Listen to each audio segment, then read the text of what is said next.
박수 한번 쳐주세요. 오늘은 뭐 제가 좋아하는 시간인데 환자분에 대한 이제 치료 계획과 결과물에 대해서 한번 설명드려 보려고 하는데요. 60대 남성 환자분이시고요. 양쪽 위 어금니가 없어요. 앞니가 계속 깨지고 있어요. 라면서 이제 내원하신 환자분이에요. 이제 무슨 말인지 한번 쭉 살펴보고 한번 설명을 드려보도록 하겠습니다.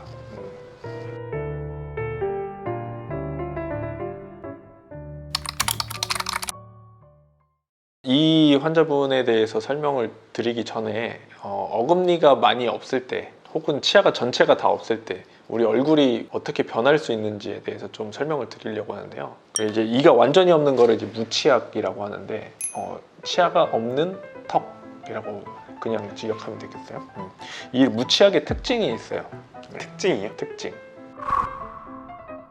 첫 번째로 비순구가 깊어진다. 비순구는 요거 팔자주름. 두 번째, 턱이 앞으로 나오는 듯하게 보이는 모습. 그러니까 3급 부종겹이라고 하는데 주걱턱 같이 턱이 앞으로 약간 과거에 비해서 턱이 앞으로 나오는 것처럼 보여요. 그 다음에 입술의 좌우 폭이 좁아집니다. 앞에서 봤을 때. 입은 조이는 근육이 있어요. 괄약근이랑 비슷합니다. 입을 괄약근으로. 괄약근이랑 비슷한 이런 근육이 우리 몸에 두 가지밖에 없어요. 아, 네, 그래서 괄약근밖에 비교할 게 없어요. 불륜근이라고 해서 오므리는 근육. 마지막으로는 입꼬리가 내려가요. 쭉. 이 이미지 이제 상상되시나요?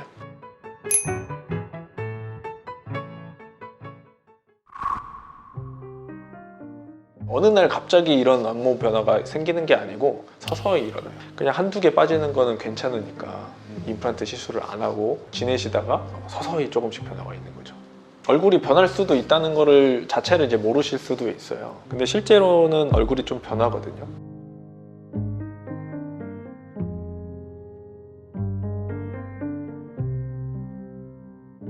뼈를 한번 볼까요? 이게 뼈잖아요. 옆에서 보면 뼈가 이렇게 있는 거예요. 이 상태에서 앞니까지 다 뽑게 됐다 하면 어떻게 되냐면은 세월이 지나면서 뼈가 점점 없어져요. 자, 한번 볼게요. 초진 사진인데요. 1, 2, 3, 1, 2, 3, 7번까지 있어야 돼요. 4, 5, 6, 7, 4, 5, 6, 7이 없으신 상태죠. 그런데 보니까 이 치아 보면은 부러진 거예요. 이거는 뭔가 옛날에 크라운 치료 같은 걸 해놨는데 부러져서 혼자 더 짧잖아요. 이런 게 부러진 거죠. 여기가 또 이거는 이제 발치하기로 결정하고 5개 치아만 살리고 나머지는 임플란트로 이제 만드는 거죠. 이 상태로 틀니를 쓰신 거죠. 이 상태로 그냥 막 이렇게만 쓰신 게 아니라 틀니를 쓰시다 보니까 이제 아랫니는 이제 올라오는 거는 그렇게 많지 않았고요. 틀니는 살 위에 플라스틱이 얹어진 거잖아요. 이게 막 계속 마모되고 하다 보면은 씹는 효율이 점점 떨어져서 우리 자기 치아 있는 쪽으로 씹으려고 해요. 앞니는 받쳐주는 힘이 짱짱한데 틀니는 들썩들썩하고 받쳐주는 힘도 약하고 하니까 씹는 게 막 그렇게 좋지 않거든요. 그러니까 앞쪽으로 힘이 쏠리는 거예요. 그래서 앞니가 마모가 막 일어나는 거죠. 이제 그래서 치료 계획은 뭐냐면은 높이를 다시 만드는 거예요. 높이. 내가 원래 뼈는 이렇게 안 생겼을 건데 이렇게 물렸었는데 앞니가 윗니가 아랫니를 살짝 덮잖아요. 이렇게. 맞아요. 네. 근데 지금 이렇게 물리니까 제가 이분한테 편안한 위치를 찾아드리면은 어금니 높이 설정을 먼저 하고 그 다음에 만들어주는 거죠.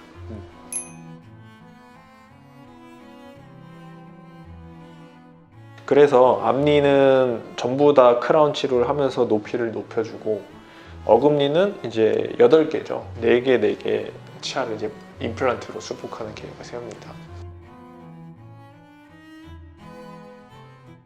자, 수술 후 사진. 네. 임플란트 개수는 정해져 있어요.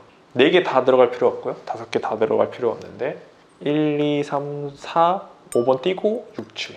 그래서 4개가 연결되는 고추물이에요.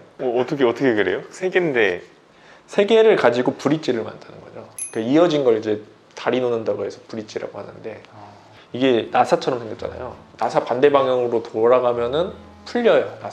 나사가 중간에 여기가 풀려버리면 어떠냐면 치아가 흔들려요. 그래서 이런 걸 방지하기 위해서 임플란트가 여러 개가 묶여 있으면은 이 돌아가는 힘에 대해서 저항성이 많이 좋아져요. 훨씬 안정적인 거죠. 자, 이 상태에서 임플란트 안정되는데 3개월에서 4개월 정도 볼 수도 있고, 그동안 이게 치유되는 동안 앞니 신경치료를 좀 하셔야 되는 상태여서 신경치료를 진행합니다. 이런 식으로 쭉 신경치료를 해요. 이렇게 신경관에 하얗게 뭔가 들어가 있죠. 세균 감염을 막는 어떤 밀봉이라고 보시면 돼요. 이제 보철을 만들기 시작해요. 자, 이제 보철을 바로 만드는데요. 이 중간에 생략이 많이 됐죠. 지금 되게 편안한 위치로 잘 무셨어요. 근데 이 편안한 위치를 제가 찾는 과정이 있어요. 높이를 설정하는 처치를 좀 해주고 편안한 위치를 찾아서 그거를 본을 떠요. 지그라고 저희가 표현하는데, 여기에 지그를 얹어서 올려요. 올리는데 이걸 막 깎거나 해서 높이를 조정할 수가 있거든요. 그 높이를 편안한 위치를 찾은 다음에 이게 편안한 것 같아 하면 임시차를 만듭니다. 임시차를 쭉 만들어서 이런 모습으로 끼워드려요. 그 다음에 세밀한 조정을 좀 하고 이게 진짜 괜찮다라고 하면은 최종 높이로 설정을 해서 이 높이에 맞게 보철호를 이렇게 쭉 만드는 거죠. 근데 그거는 환자랑 또 소통을 엄청 해야겠네요. 그쵸. 이제 편안하신지 보고 불편하면은 또 수정하고, 그 작업을 줄여주는 게 어떤 지그 작업입니다. 만약에 높이가 낮은 거는 사실은 크게 불편하지 않으실 거예요. 원래 낮았으니까. 근데 높여줘야 되는데 너무 높으면은, 예를 들어서 막 제가 갑자기 치아에다 막 뭘 얹어가지고 이렇게 물어버리면 되게 불편할 거잖아요. 네네, 입이 덜 닫히는 느낌? 그게 들어버리면 안 되니까 그런 걸 위치를 좀 찾아주는 작업을 하는 거죠. 아랫니는 그동안 또 부러지셨어요. 뭔가 이제 금이 가 있던 치아가 앞니로 계속 사용하시니까, 그래서 또 마저 또 임플란트를 식립하고 이렇게까지 마무리가 됐던. 네. 거의 다. 그렇죠. 거의 다 치료하게 됐죠. 그래도 굉장히 만족하셨어요. 그 뭐 정렬이 좋지 않나요? 네, 엄청 고른데요. 다시 처음 사진, 어금니가 없으셨을 때 앞니의 관계를 보시면 돼요. 아랫니가 오히려 더 앞에 있는 것 같은 느낌. 그런데 이 관계를 만들어주고 나니까 턱뼈는 변한 게 없거든요. 그런데 이제 뒤로 위치하게 돼요. 완전히 맞물리면 앞니가 살짝 아랫니를 커버해주는 느낌으로 이제 변화가 일어나게 됩니다.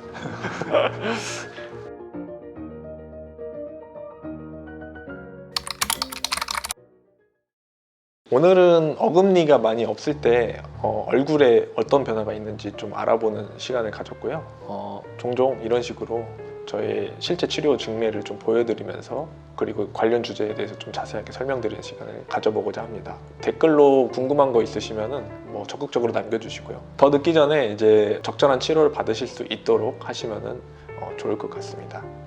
감사합니다.